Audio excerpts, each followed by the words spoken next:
अस्सलाम वालेकुम व्यूअर्स, मैं हूं आपका होस्ट अदनान शुएब और आज brighter all shades of life की नई एपिसोड में एक नए वेंचर के साथ हम आ रहे हैं। आज हम एक आर्किटेक्ट के प्रोजेक्ट पर आए हुए हैं जिसको बिल्कुल नहीं मालूम कि we are on his site and we gonna give him a big surprise, so follow me. He has no idea that we are here. He's working with his team and he's making his house, so let's see what happens. सब vendors काम कर रहे हैं, nobody knows that we are at his place. Follow me. So we are in the house and I think he's working somewhere. So let's grab him up.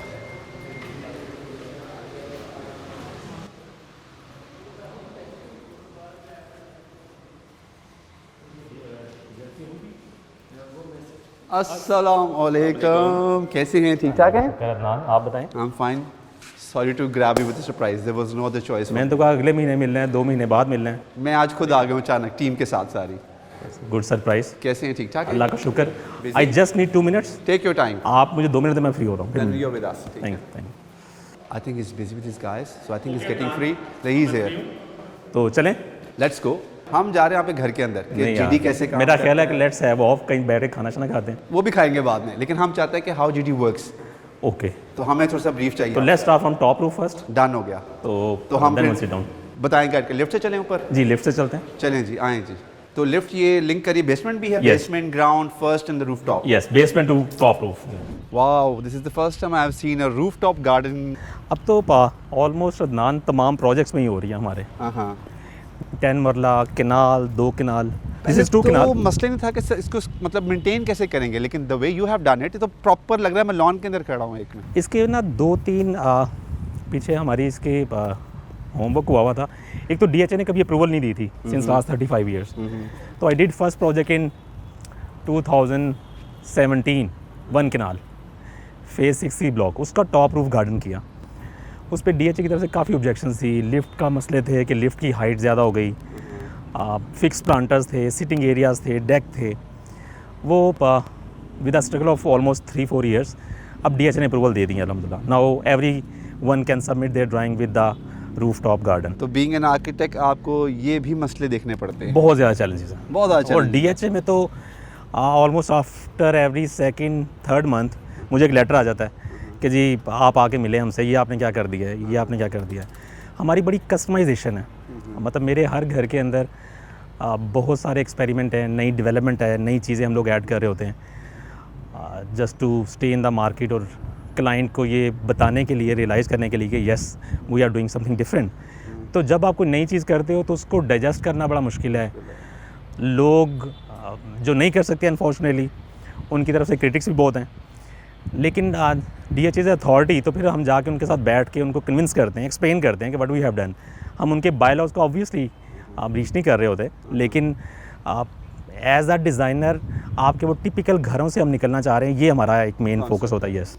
सो मैं viewers को भी बताना चाहूँगा कि एक तो रूफटॉप गार्डनिंग के फ़ायदे क्या हैं। सबसे बड़ा फ़ायदा है इंस्टॉलेशन, आई थिंक जी सबसे बड़ा। आपके घरों में जो फर्स्ट फ्लोर पे गर्मी होती है, वो गर्मी नहीं आती इस रूफटॉप गार्डनिंग के बाद। तो I think this is the must thing which everybody should do it. इसके अलावा भी पास हो टू इंटरप्रेट ना, मार्केट वैल्यू देखें ना, आपके पास एक कनाल का प्लॉट इज़ ऑलमोस्ट कोई 4 करोड़ का है। 2 कनाल का प्लॉट जहाँ पे हम लोग अब खड़े हुए हैं, यहाँ पे कोई 9.5 करोड़ का है।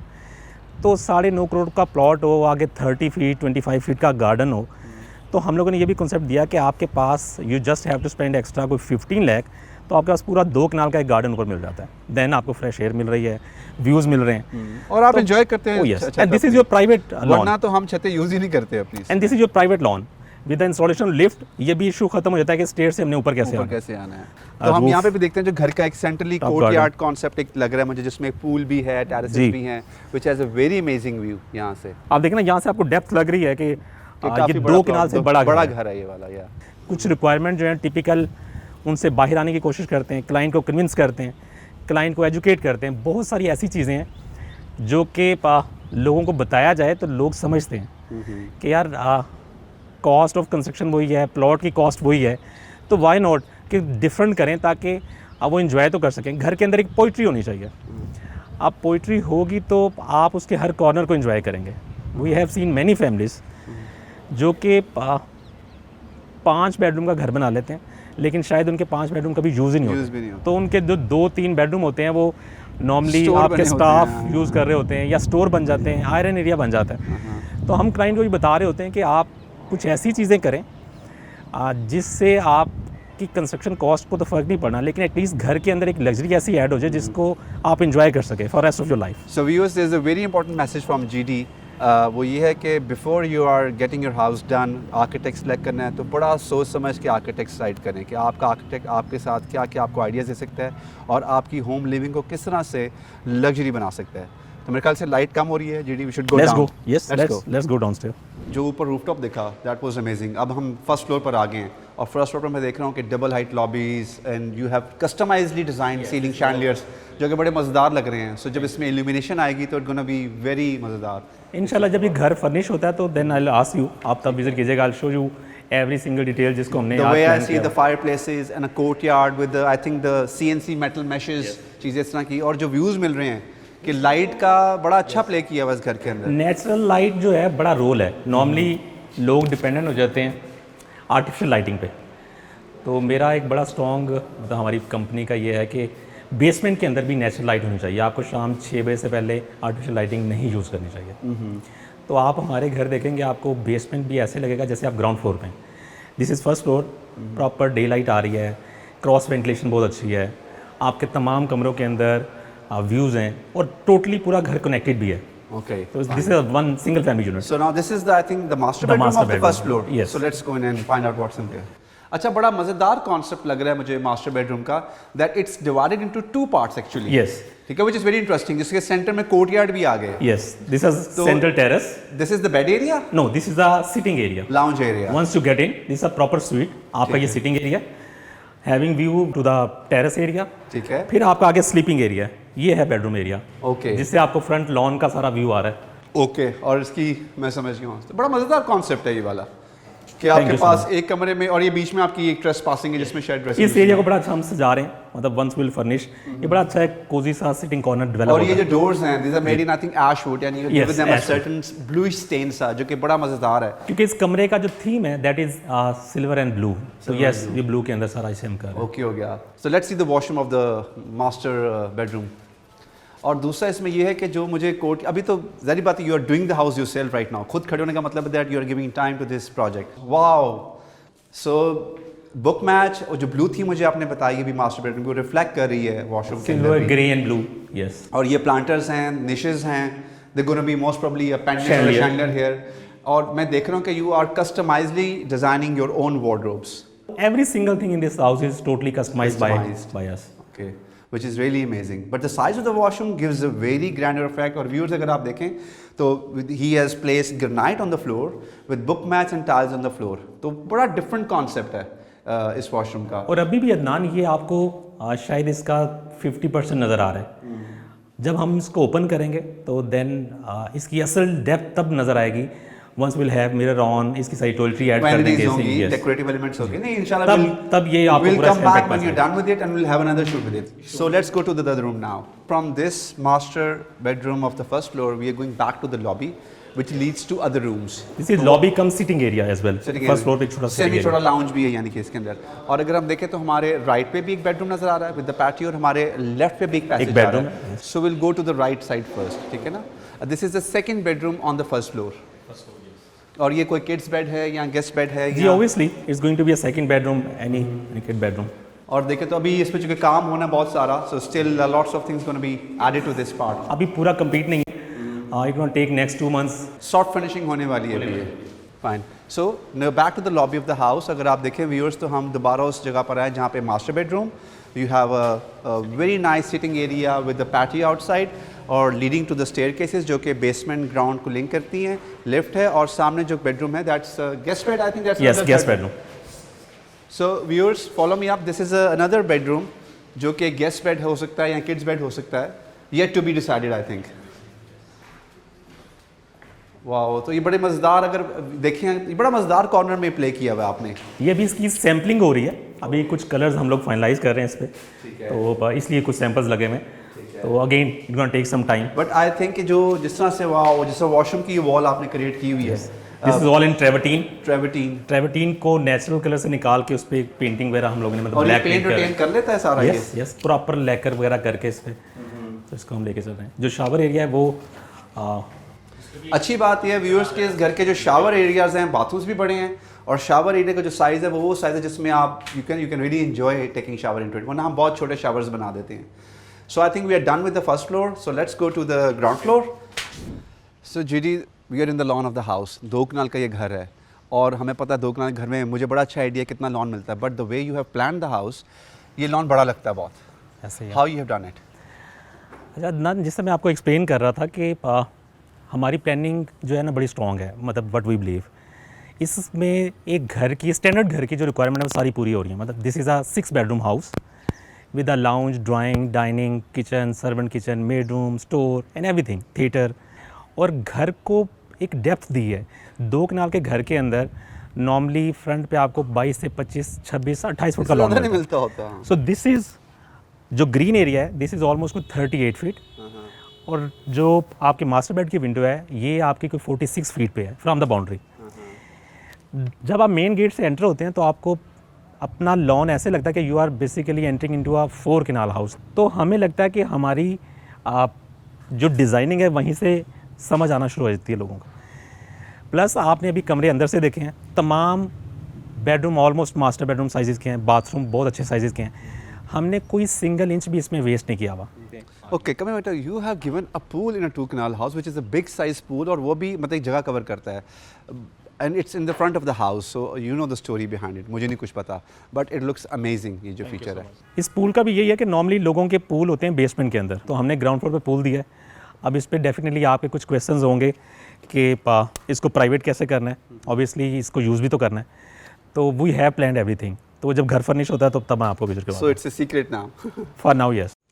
जी viewers, now as you can see that we are inside the house, और हमारे जो वो मेहमान हैं गुलाम दस्तगीर आए हैं, उनसे आपको इंट्रोडक्शन कराते हैं। कैसे हैं जी? आप ठीक ठाक हैं? अल्लाह का शुक्र Adnan. Thanks for being with अस। आज हमने आपको अचानक पकड़ा, पूरा घर देखा आपके साथ और फिर आपको बिठा लिया। It's a pleasure to see you here. मेरा ख्याल है कि हम टाइम करते रहेंगे तो मुलाकात होनी नहीं थी, तो दिस ऐसे वाज द बेस्ट वे मुलाकात आउट। होती।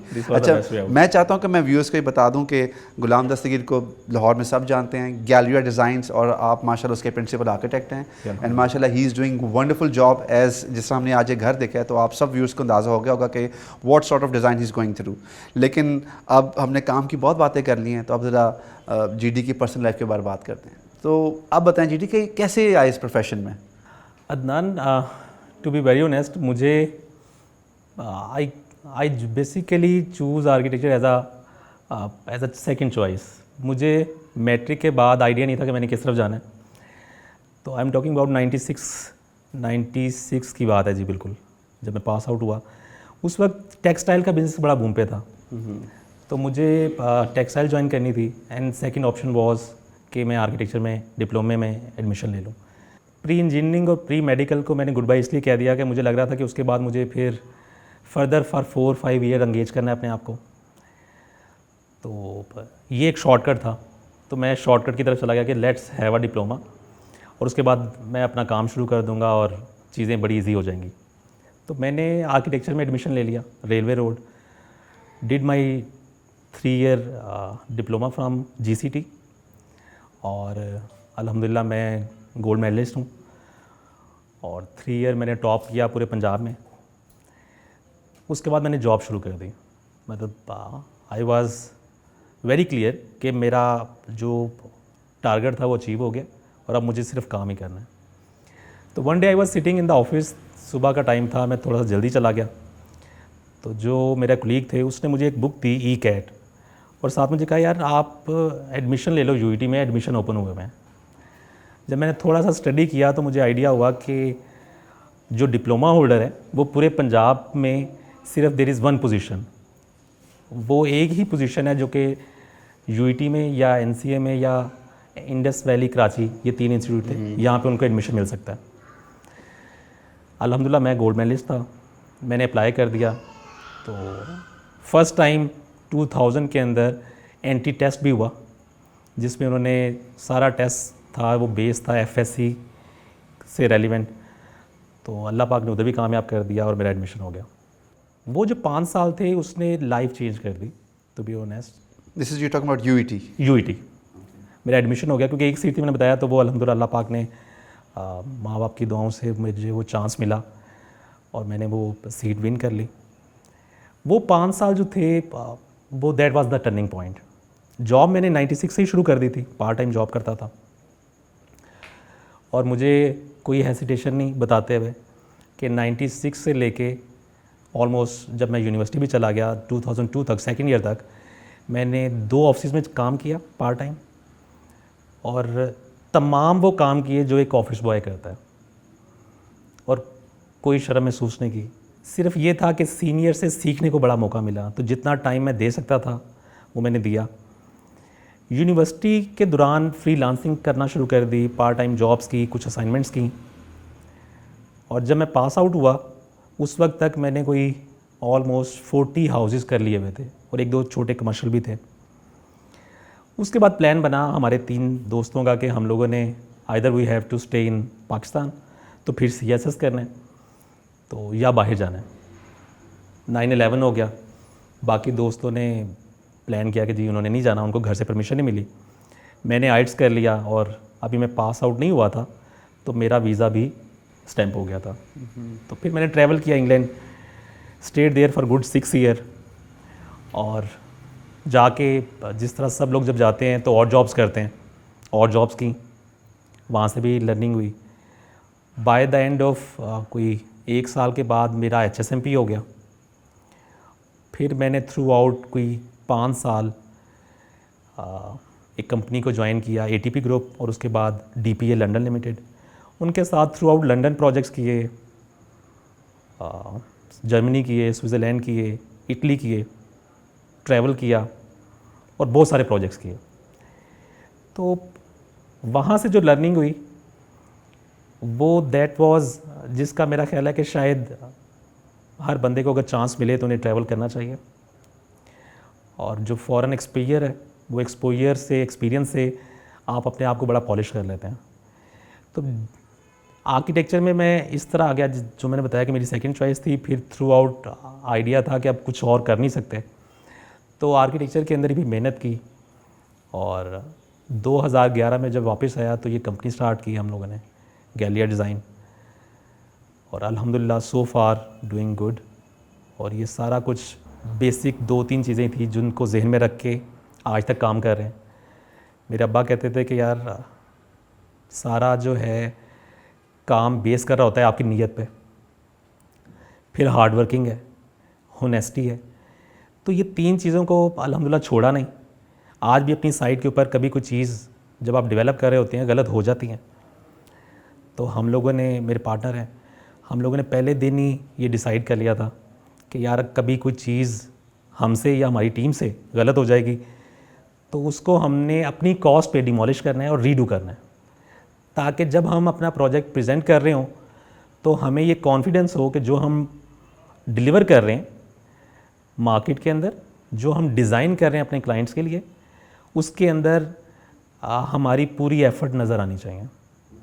सो आज DHA के अंदर हम लोग, there are more than 150 projects जो कर रहे हैं in different part of Punjab. Then we are doing projects in Quetta as well. तो ये 2011 से लेके अब तक we are having 92 in house लोग, प्रॉपर डिपार्टमेंट्स हैं, डिज़ाइन स्टूडियोज़ हैं, टेक्निकल टीम्स हैं, क्वालिफाइड आर्किटेक्ट्स हैं, आर्किटेक्ट इंजीनियर्स हैं, इंटीरियर डिज़ाइनर्स हैं, देन कंस्ट्रक्शन की पूरी टीम है, सिविल इंजीनियर्स हैं, क्वालिटी इंश्योरेंस की पूरी टीम है, and then admin, accounts, finance और बहुत सारी चीज़ें। But how do you manage this 92 people? 92 लोगों से रोज़ मिलना या उनको चेक रखना या उनसे डिस्कस होना? अदनान, बड़ा मुश्किल है। मैंने बताया कि जो लर्निंग एक फॉरेन एक्सपीरियंस से हुई और सीखा, जो सीनियर से सीखा, वो यही था कि you can not grow alone. So it's not one man show, basically it's a team work, collective effort है सबकी। Every single person who is working with अस, वो ऑफिस बॉय से लेके हमारे GM तक, हम तक, मेरा ख्याल है जब भी हम कोई चीज़ मार्केट में डिलीवर करते हैं, डिज़ाइन करते हैं, कंस्ट्रक्शन करते हैं, तो उसमें इन सब लोगों की एफ़र्ट है। तो हमने डोमेन्स डिफ़ाइन की हुई हैं, हर बंदा अपनी डोमेन में रह के काम कर रहा है और उनको फैसिलिटेट किया हुआ है। उनको चांसेस दिए हुए हैं कि वो ग्रो कर सकें। और अल्हम्दुलिल्लाह there are many example in my office जिनको अभी 1 साल हुआ है और बड़ा अच्छा वो इंजॉय कर रहे हैं। और देयर आर पीपल जो 4 साल से 5 साल से हमारे साथ अटैच हैं, they are enjoying working with us, बड़ा फ्रेंडली हैं। और मैंने जिस तरह बताया कि पूरी टीम को साथ अप्रिशिएट कर रहे होते हैं, उनको साथ लेके चल रहे होते हैं।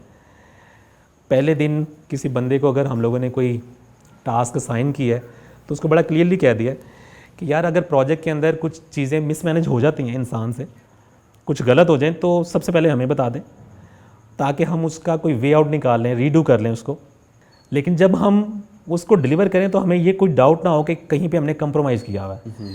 तो जिस तरह मैं बताया कि 92 लोग इन हाउस हैं तो सबसे मिलना बहुत मुश्किल है, लेकिन एक सिस्टम डेवलप किया हुआ है और लोग असाइन किए हुए हैं और तमाम लोग अपना अपना काम कर रहे हैं। और this is how we are working outside. So you have developed a system जो सिस्टम के साथ चीज़ें चल रही हैं और बड़ी अलाइन चल रही हैं। जी, बगैर सिस्टम के हो नहीं सकता। मतलब आप देखिए मैकडोनल्ड अगर एक लाहौर में है, एक यूरोप में है, एक इंग्लैंड में है, कहीं पे भी है, any part of the world, तो आपको एक स्टैंडर्ड मिलता है। तो वो स्टैंडर्ड ऐसे अचीव नहीं हुए हुए, through the system, that is through the system. तो सिस्टम के बगैर कुछ नहीं हो सकता। I have very strong believe कि आप होमवर्क पहले कर लें। आप जब सिस्टम डेवलप कर रहे होते हैं तो बड़े चैलेंजेस आते हैं और उन चैलेंजेस के साथ आपको most of the time and some time कुछ नुकसान भी होता है, लेकिन आप सीख रहे होते हैं। तो उसके लर्निंग के साथ साथ फिर आप चीज़ों को मैच्योर करते जाते हैं और फाइनली एक टाइम आता है कि जब आप कहते हो कि yes this is the right way, इस तरह से चीज़ों को होना चाहिए। ओके अच्छा जी, मुझे ये बताओ कि जिस तरह भी हमने घर आज विजिट किया, we surprisingly like caught you up today, मैंने देखा that you were working yourself on site, चीज़ों पे सब देख रहे थे, अपने स्टाफ से डिस्कस कर रहे थे। ऐसा बड़ा कम आर्किटेक्ट्स होते हैं जो खुद साइट पे पहुंचे होते हैं और डिटेलें बता रहे होते हैं, और जितनी कीन और इंटरेस्ट के साथ आप बता रहे थे, क्योंकि मैंने भी विजिट किया है। तो यहाँ पे तो ये वन मैन शो नहीं, यहाँ पे लगता है कि वो जो कंसल्टेंट जिसने या जो आर्किटेक्ट है उसने जो चीज़ परसीव की हुई है वो खुद खड़ा होकर चीज़ को देख रहा है। तो बड़ा मुश्किल है ये भी करना, काम के साइट्स पे जाना और देखना चीज़ों को। जी अदनान, बड़ा मुश्किल है, लेकिन मेरा ख्याल है कि जब तक आप अपने प्रोजेक्ट को अपना टाइम नहीं देंगे तो आप उसको अपना प्रोजेक्ट नहीं कह सकते। आज मैंने विज़िट करना था तो मेरी कुछ चीज़ें थी जो मैंने ही आगे करनी थी। तो इसी तरह बाकी टीम है, अगर किसी ने यहाँ पे स्टोन की क्वालिटी या टाइल्स की इंस्टॉलेशन की क्वालिटी चेक करना है तो वो क्वालिटी वाले लोग ही आ रहे होते हैं। अगर किसी ने यहाँ पे मैसन को सुपरवाइज़ करना है या वुडवर्क वाले को सुपरवाइज़ करना है तो वो प्रॉपर लोग हैं जिन्होंने आके उनका काम चेक करना है और फिर रिपोर्ट भी करना है अपने मैनेजर्स को। वो मैनेजर्स फिर हमें रिपोर्ट कर रहे होते हैं। तो प्रोजेक्ट को टाइम दे के ही मेरा ख्याल है कि आप अपना जो बेस्ट है वो डिलीवर कर सकते हैं। और जो एक डिज़ाइनर ने मिल के परसीव किया होता है, विजुलाइज़ किया होता है, उसको प्रॉपर शक्ल भी आप तभी दे सकते हैं जब आप उस पूरे फेज़ को थारोली मोनीटर कर रहे हो। तो मॉनिटरिंग बड़ी ज़रूरी है। तो येस वी ट्राई हो जाए। अच्छा, ये तो हमने आज मतलब काम की बातें भी कर ली। We came to know that where did you started and how did you landed, but I just want to know something, few things about your personal life. Like I have heard that you woke up very early in the morning, सुबह फजर पढ़ के उठ जाते हैं और फिर golf खेलने चले जाते हैं। और अदनान अर्ली राइज़र तो हैं ही, ये बड़ी पुरानी आदत है। और यस गोल्फ का शौक़ है। तो अभी बल्कि कुछ बंद हुआ था, टाइम नहीं मिल रहा था, मिस मैनेज हो रही थी कुछ चीज़ें, कोविड भी आ गया, उसमें कुछ चीज़ें मैनेज नहीं हो सकी, लेकिन अभी प्लान है स्टार्ट करने का दोबारा। तो यस मॉर्निंग में बंदा गोल्फ खेलता है, वहीं पे फिर बंदा शावर ले, फ्रेश हो और बैक टू ऑफिस करना है and back to office. Yes, फिर देन आपका डे वहाँ से स्टार्ट होता है। डे तो स्टार्ट हो जाता है सुबह उठने से ही, लेकिन मुझे लगता है कि फिर आप बड़ा फ्रेश फील करते हो और you come to the office with more energy. और पूरा डे पहले से प्लान किया होता है। एक जिस तरह मैं बताता सिस्टम है, मीटिंग का स्केड्यूल पहले पास होता है, वो टीम है उसको देख रही है, जो मीटिंग्स करनी होती हैं, जो स्टूडियो का टाइम होता है, जो विजिट की चीज़ें, वो सारी प्लान होती हैं। तो सारी चीज़ों को साथ लेके चलने की कोशिश कर रहे होते हैं और अल्हम्दुलिल्लाह। अच्छा, ये बताओ, इतना स्टाफ जिस तरह बता, like you are accommodating 92 people in your office, तो जब कोविड आया 2 साल पहले, उसमें लोगों का मतलब फ्रॉम हाउस टू वर्क वाला काम शुरू हो गया था, होम वर्क से और इससे की चीज़ें, how did you manage that? बड़ा मुश्किल नहीं हो गया था उसका? अदनान कोविड के अंदर ना चैलेंजेस तो बहुत थे और पूरी दुनिया फेस कर रही थी पेंडेमिक, तो हमने एक सिस्टम डेवलप किया कि वर्क फ्रॉम होम किया जाए। लेकिन ऑफ कोर्स जो प्रोजेक्ट्स थे वो कहीं ना कहीं पे कंप्रोमाइज़ हो रहे थे, काम कंप्रोमाइज़ हो रहा था। क्लाइंट भी थोड़ा सा समझ गए थे कि यार अब थोड़ा सा हमें इस सिचुएशन को बेयर करना है और इसके साथ ही हमें चलना है। तो कोविड के अंदर जितना काम हम लोग मॉनिटर कर सकते थे थ्रू ऑनलाइन, लोग सारे वर्क फ्रॉम होम, वही टास्क असाइन कर दिए जाते थे कि कल आप लोगों ने ये काम करना है। फिर उनके जो इमीडिएट मैनेजर्स थे वो देख रहे थे, उनको मॉनिटर कर रहे थे, शाम को रिपोर्टिंग हो रही थी। लेकिन एक नॉर्मल डे लाइफ से आज चीज़ें काफ़ी डिस्टर्ब हो गई थी। लेकिन let's hope for the best और इंशाल्लाह अब चीज़ें बेहतर हो जाएंगी आहिस्ता। ओके, तो इसके अंदर मैंने भी देखा कि हमारी जो आर्किटेक्ट्स फ्रेटर्निटी है या डिज़ाइनर्स फ्रेटर्निटी है, इसके अंदर एक ये भी बड़ा मेजर चेंज आया कि आपके जो मटेरियल्स हैं वो रीफैब्रिकेट हुए कोरोना की वजह से। क्लाइंट ज़्यादा कॉन्शियस हो गया कि सर्फेसेस जो सी हैं वो साफ़ सुथरी हों और एंटी बैक्टीरियल चीज़ें हों उसके ऊपर सारी। तो क्या ऐसा आया इन प्रोजेक्ट्स में, because you are a customised designer in your lines?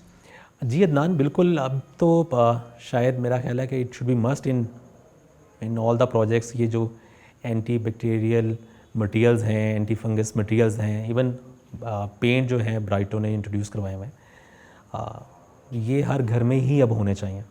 उसके अलावा कुछ डिज़ाइनर कोटिंग है, उसमें बड़ा काम हो रहा है और काफ़ी उसमें इनोवेशन भी आगे भी है, तो उन चीज़ों को भी करना चाहिए साथ साथ। Okay, as you talk about like जो मतलब ब्राइटो या और जो पेंट्स की इंडस्ट्रीज हैं, दे आर लोकल इंडस्ट्री और पेंट में बहुत काम हो रहा है लोकली, यहाँ पर इंटरनेशनली काम हो रहा है, लोकली ज़्यादा हो रहा है। इसी तरह मैं देखता हूँ कि टाइल इंडस्ट्री, हार्डवेयर इंडस्ट्री भी पाकिस्तान में लगना शुरू हो गई है। तो what do you say about, जिसके कितनी बेनिफिशियरी है ये हम लोगों के लिए और हमें क्या इसमें चैलेंजेस आते हैं सिलेक्शन करने के लिए लोकल मटेरियल में और इम्पोर्टेड मटेरियल में? मैं आपको ना अपना पॉइंट ऑफ व्यू शेयर कर देता हूँ। मुझे ऐसा लगता है हमारे पास पाकिस्तान में बहुत पोटेंशियल है। मैंने बताया कि मेरा ट्रैवल अल्हम्दुलिल्लाह बड़ा रहा है, मेरा फॉरेन एक्सपीरियंस भी है। हमारे लोगों के पास टैलेंट बहुत है, हम बड़ा कुछ कर सकते हैं। और जिस तरह अभी लोकल इंडस्ट्री शुरू हो गई हुई है, टाइल्स बनना शुरू हो गई हैं, पेंट वाले ऑलरेडी कर ही रहे हैं, हमें बाकी इंडस्ट्री को भी, इवन गवर्नमेंट को कोई पॉलिसीज ऐसी सेटअप करनी चाहिए कि उनको हम हेल्प आउट कर सकें, उनको मोटिवेट किया जा सके, लोग अपनी इन्वेस्टमेंट लेके आएँ, यहाँ पे इंडस्ट्रियाँ लगाएं, ताकि हम लोकल मटेरियल पे डिपेंडेंट हो इंस्टेड ऑफ कि हम जो बाहर से चीज़ें इंपोर्ट करके लगा रहे हैं। लेकिन कहीं ना कहीं पे हम लोगों को कुछ चीज़ें एक्सेप्शनल करनी पड़ेंगी। जो क्वालिटी ऑफ मटेरियल है, जो स्टैंडर्ड हैं, जो स्पेक हैं, उनको उस लेवल तक का हमें मार्केट के अंदर इंट्रोड्यूस करवाना है, ताकि वो इंटरनेशनल जो इम्पोर्टेड चीज़ें हैं, मटेरियल्स हैं, उनको compete कर सकें। And then prices as well. Prices का मेरा ख्याल है बड़ा इतना रोल है भी कि लोग कहते हैं इकोनॉमिकल मटेरियल हों, लेकिन अगर आपने इंटरनेशनल स्टैंडर्ड की चीज़ें यहाँ पे बनाना शुरू कर दी तो मेरा ख्याल है लोग उसको बाय भी कर रहे होंगे, रिकमेंड भी कर रहे होंगे, यूज़ भी कर रहे होंगे। यस, तो लोकल इंडस्ट्री को प्रमोट करना चाहिए और लोकल मटेरियल्स यूज़ करने चाहिए। उसमें मैंने बता दिया कि हम लोगों के पास पोटेंशियल भी है, सिर्फ हमें थोड़ा सा मोटिवेट करना है, सपोर्ट करना है, और जो लोग इंडस्ट्री लगा रहे हैं उन लोगों को अपने एंड पे R&D करके मटेरियल की स्पेसिफिकेशन पे और क्वालिटी पे बड़ा काम करने की जरूरत है। तो एक नेशनलिज्म वाला भी कॉन्सेप्ट है हमारा जो ब्राइटो, जिसका बहुत एक पंच देता है कि हमें नेशनलिज्म को बहुत ज़्यादा तरजीह देनी चाहिए और बी पाकिस्तानी और बाय पाकिस्तानी वाला कॉन्सेप्ट लाएं। जब तक कि हमारे अंदर नहीं आएगी चीज़, हमारे मुल्क में शायद इकॉनमी बेहतर हो सकती है, उससे नए रोज़गार निकलते हैं उस चीज़ों से। और ऑब्वियसली अदनान, जब इंडस्ट्री लगेगी तो बड़े लोगों के लिए जॉब अपॉर्चुनिटीज़ होंगी। और मैंने जिस तरह बताया कि मेरा पर्सनल जो ओपिनियन है वो ये है कि हमें बिल्कुल लोकल मटेरियल्स यूज़ करने चाहिए और as a Pakistani yes we should buy Pakistani products, और हमें कॉन्फिडेंस के साथ बताना भी चाहिए कि ये हम प्रोडक्ट्स यूज़ कर रहे हैं। तो लेकिन उसकी वही क्वालिटी ऑफ और स्टैंडर्ड इंडस्ट्री वालों को भी बताया जाए कि यार अपनी जो प्रोडक्ट की क्वालिटी है उसको भी इम्प्रूव करें और उसमें डिज़ाइन में ऐसे इनोवेशंस लेके आएँ कि हम लोग उसको जो इम्पोर्टेड मटेरियल के साथ उसका कम्पीट कर सकें उसको। वो दैट इज़ मस्ट। उसके बगैर मेरा ख्याल है हम सर्वाइव नहीं कर सकेंगे। अच्छा GD, I want to just came to know a few days back that पहले तो congratulations to you that Mashallah, you are vice chairman IAP now. Thank you so much. You won the election, and even I voted you for that. So coming back to it, कि ये अब you have entered the IAP and you were never part of this before, and you're a busy man. तो challenges और आगे आएंगे, और अब माशाल्लाह IAP के अब you are vice chairman, तो क्या सोचते हैं कि इस IAP में क्या करेंगे जाके आगे? Adnan, thank you so much. मैं सबका शुक्रिया अदा करता हूँ जिन्होंने ये ट्रस्ट और कॉन्फिडेंस के साथ मुझे वोट किया.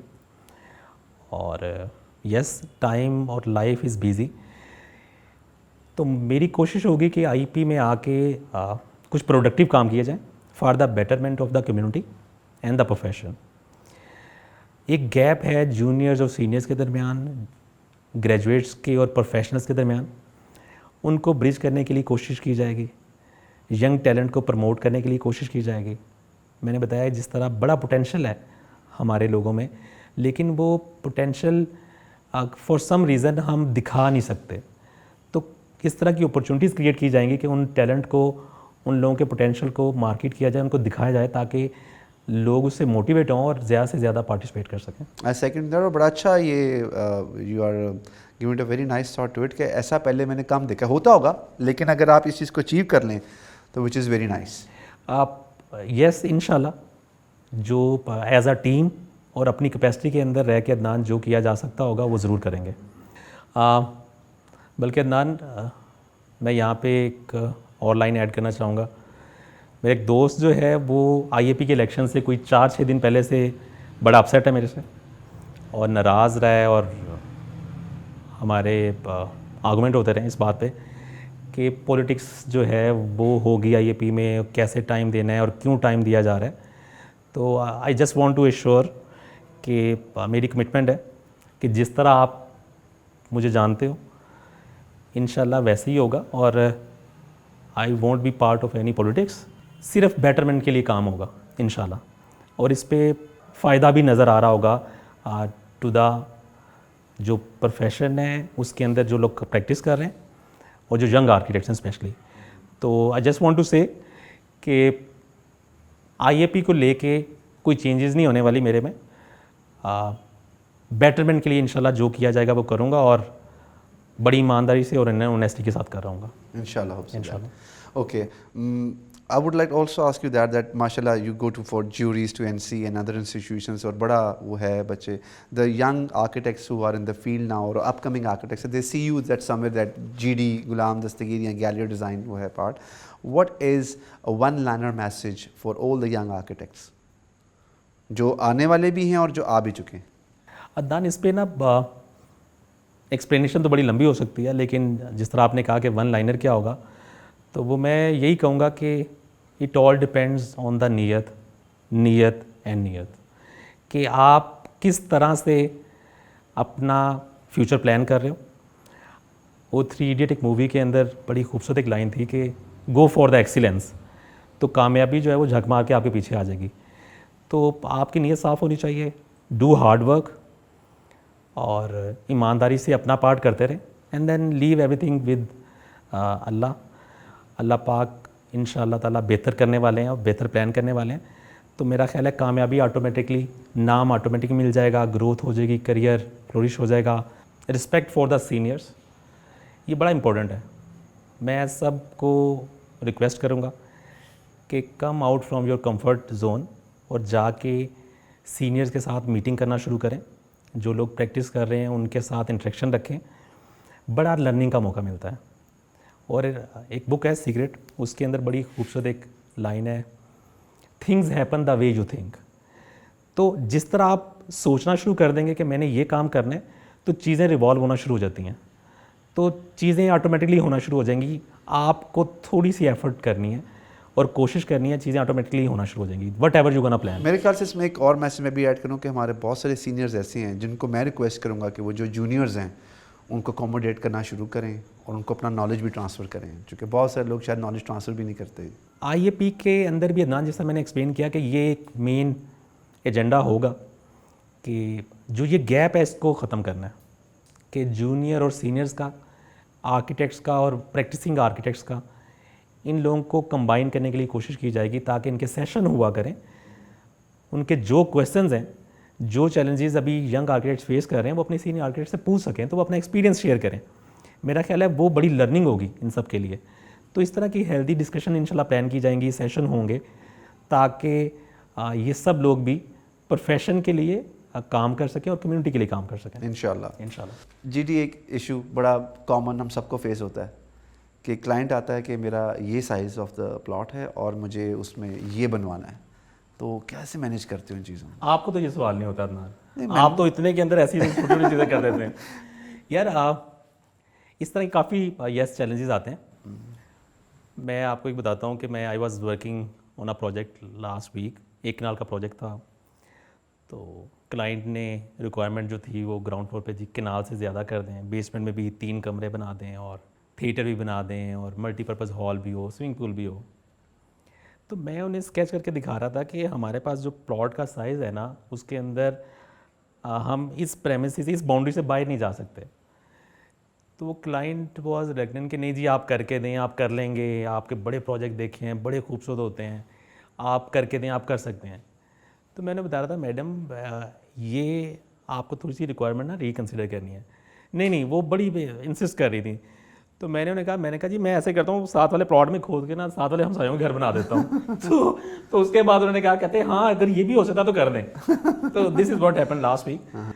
लेकिन वही क्लाइंट को थोड़ा सा एजुकेट करना पड़ता है, कन्विंस करना पड़ता है, तो चीज़ें फिर होना शुरू हो जाती हैं, क्लाइंट मान जाते हैं। Okay, so coming back to the one part के माशाल्लाह now you are vice chairman, ते रोटी कदों खवानी है इस खुशी दे विच?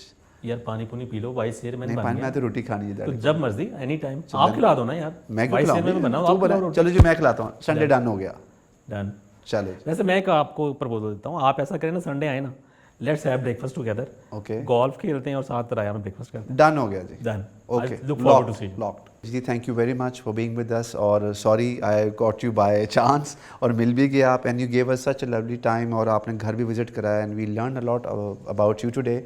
और जो व्यूअर्स हैं वो भी बहुत कुछ जान चुकेंगे आपके बारे में इस इंटरव्यू के बाद। आई वुड लाइक के हम लोग इस घर को जैसा हमने आज व्यू किया है, और देयर आर सर्टन सरप्राइजेस जो जीडी ने इस घर में छुपा के रखे हुए हैं जो हमें अभी नहीं बता रहे, but we have asked him, बल्कि वी हैव रिक्वेस्टेड हिम कि जब ये घर तैयार हो जाएगा तो हम एक नई एपिसोड के साथ जीडी के साथ दोबारा इस घर में आएंगे, और वो तमाम सरप्राइजेज जो उनसे हैं वो जीडी हम पर इंक्लोज करेंगे। So thank you very much for this episode. इंशाल्लाह सी यू नेक्स्ट टाइम। अल्लाह हाफिज़।